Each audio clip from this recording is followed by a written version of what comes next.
Quisimos invitar esta mañana al viceministro de Transporte, don Galo Bonifaz, a quien agradezco mucho por estar acá con nosotros. Inicialmente, ¿cómo evalúa el gobierno, que seguramente lo va a promulgar este proyecto de ley en las siguientes horas? Todo lo que ha sido el tratamiento en diputados, en senadores y las repercusiones en torno a esto. Bienvenido. Bueno, buenos días, Jorge. Un saludo a todos los que ven este canal. Bueno, evidentemente, ayer se promulgó. Bueno, lo que esperamos de que el pueblo indígena o los pueblos indígenas, las 69 comunidades, pues entiendan de que lo que han hecho como un pedido en un cabildo, hoy en día se está cumpliendo a través de la Asamblea Legislativa Plurinacional. Entendemos nosotros de que las necesidades que urge a los pueblos indígenas en tema de salud, de educación, los servicios básicos, más que todo la integración caminera que están pidiendo de Beni hacia Cochabamba, se hagan realidad, no simplemente una integración caminera, sino también el desarrollo integral que ellos piden. Y eso es lo que la Asamblea Legislativa ha aprobado el día de ayer, estimado Jorge. ¿Para cuándo está el proyecto de la construcción de la carretera?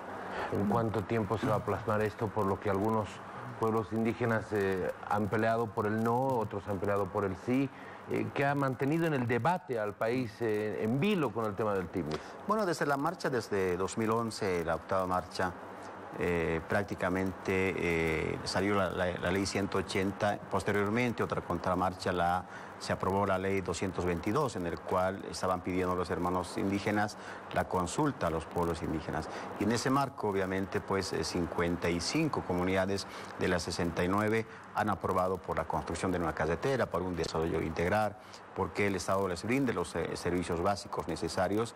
Y ese es el pedido de los indígenas. A partir de eso, este proyecto no va enfocado en la construcción de carretera específicamente, sino un desarrollo integral que beneficia a los hermanos indígenas.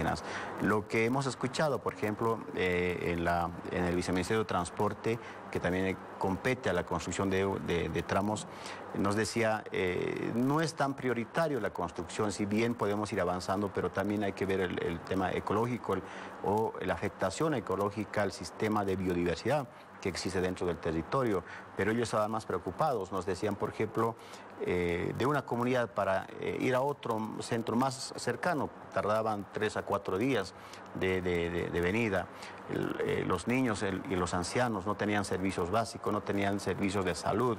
Y la preocupación, obviamente, de acuerdo a las normativas, ¿dónde está la ley de niño, adolescente? Por ejemplo, nos reclamaban, ¿dónde están los derechos de los ancianos? Entonces, a partir de eso, obviamente, nosotros pensamos que tienen razón, porque si bien el Estado atiende al pueblo boliviano en tema de educación, de salud, pero tampoco podemos dejar abandonados a los hermanos indígenas. Entonces, puntualmente, viceministro, ¿en cuánto tiempo se proyecta la carretera? No, todavía no está proyectado, ¿no? No hay una meta fija, pero lo que nos interesa si la Asamblea Legislativa iba a aprobar este procedimiento, y a partir seguramente de eso, en coordinación con los pueblos indígenas, pues se hará un cronograma de trabajo, un cronograma de apertura de vías, ¿no? Viceministro, los críticos a esta aprobación de la ley, que finalmente se ha plasmado ya en el Senado, se espera solamente la promulgación, hablan de que se va a abrir una carretera que va a beneficiar directamente a los cocaleros del Chapare, ampliar las zonas de cultivo de coca. ¿Cómo va a ser el gobierno para evitar aquello? ¿Cómo va a ser el gobierno para que no se extiendan los cocales? Bueno, a ver, la ley es muy clara, ¿no? Dice en el artículo 3 las prohibiciones, que la ley no va a permitir nuevos asentamientos, no va a permitir actividades ilegales. Hay una línea roja que tienen que respetarse y desmentir cualquier criterio o cualquier aversión de parte de la oposición o de los dirigentes, en el sentido que se va a abrir el cultivo de la hoja de coca. Y es más, hace 13, 14 años, cuando antes que hubo la octava marcha, el Estado ya quiso ingresar al territorio, pero lo que nos encontramos en el territorio de TIMNIS eran actividades ilegales, actividades madereras, concesiones forestales, más de 100.000 hectáreas que las madereras estaban tomando posesión. Obviamente, cuando entran concesiones forestales con maquinaria pesada, pues abren brechas, abren caminos y abren sendas. Entonces, han ido lastimando internamente el territorio del Tignes. Incluso la ex prefectura del Beni ha ido financiando casi con 10 millones de bolivianos para el mantenimiento del tramo de Santísima Trinidad a San Miguel. Entonces, son actividades que ya existían, pero nosotros garantizamos de que no va a haber ninguna actividad cocalera, no va a haber ninguna actividad ilegal. Más bien la presencia del Estado tiene que ser fuerte, porque las actividades justamente pues han sido... Permítame, por favor, viceministro, tenemos preguntas desde Santa Cruz. Gabriel Oviedo, buenos días. Buenos días, Jorge Tejerina. Saludamos también a nuestro invitado viceministro. ¿Por qué la carretera pasaría por el medio del territorio indígena, por el medio del parque, tomando en cuenta que, según dicen los detractores de esta carretera, está alejado de las comunidades a quienes se quiere beneficiar? Buenos días, un saludo a Santa Cruz. Es lógico porque un trazado de una carretera no puede ir comunidad por comunidad, haciendo como una especie de Z, lo que se está proyectando, o ya ha sido proyectado por la ex prefectura del Beni hace 11 años atrás, justamente va este trazo. Beni y Cochabamba prácticamente casi han sido unidas por el financiamiento y por el mantenimiento de casi de más de 10 millones de bolivianos desembolsado por la ex prefectura del Beni.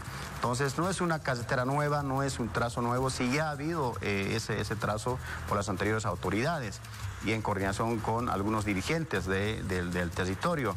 Lo que se está haciendo hoy en día es simplemente dar continuidad.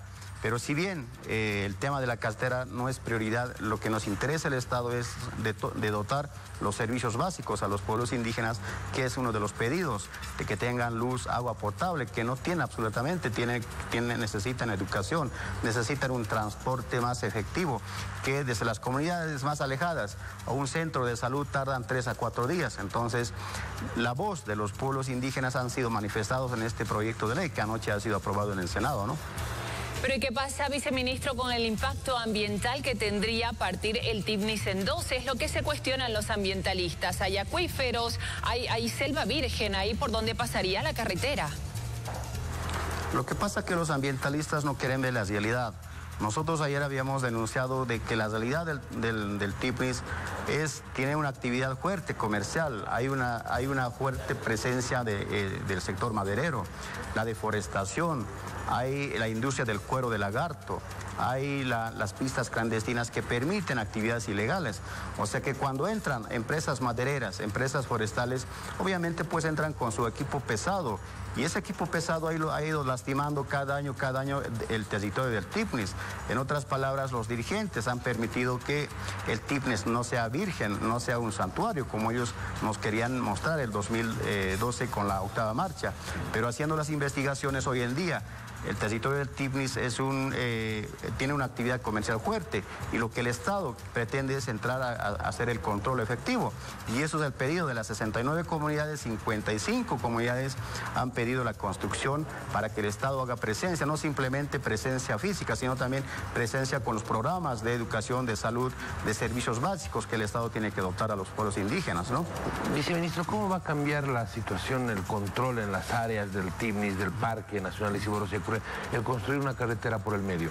¿Cómo se va a llegar a los lugares más alejados, a la selva virgen, que era lo que preguntaba Gabriela precisamente? Si la construcción de la carretera va por el medio, ¿cómo llegan a los costados? Bueno, la solicitud de los hermanos indígenas era de que también el Estado dote de mecanismos necesarios, por ejemplo, de lanchas con motor, para que se agilice el transporte de comunidades alejadas a los centros más cercanos, que el Estado va a ir construyendo en temas de salud, en temas de educación, aulas educativas. Entonces, es una coordinación que la ley que anoche han aprobado el Senado permite la coordinación entre el Estado y los pueblos indígenas. Entonces, son esos mecanismos de control y también de asistencia del Estado hacia los hermanos indígenas que viven dentro del territorio, ¿no? Usted me habla de salud, de electrificación, proyectos de desarrollo. Agua potable. Agua potable.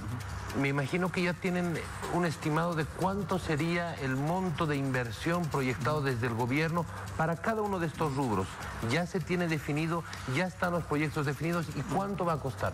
Bueno, cada ministerio tiene ya presupuestado, ¿no? Nosotros como viceministerio del sector de transporte, justamente hemos ido a ver, por ejemplo, para que ayer hagamos esa presentación, hemos verificado que efectivamente entre Beni y Cochabamba ya hay esa senda que ha sido abierta.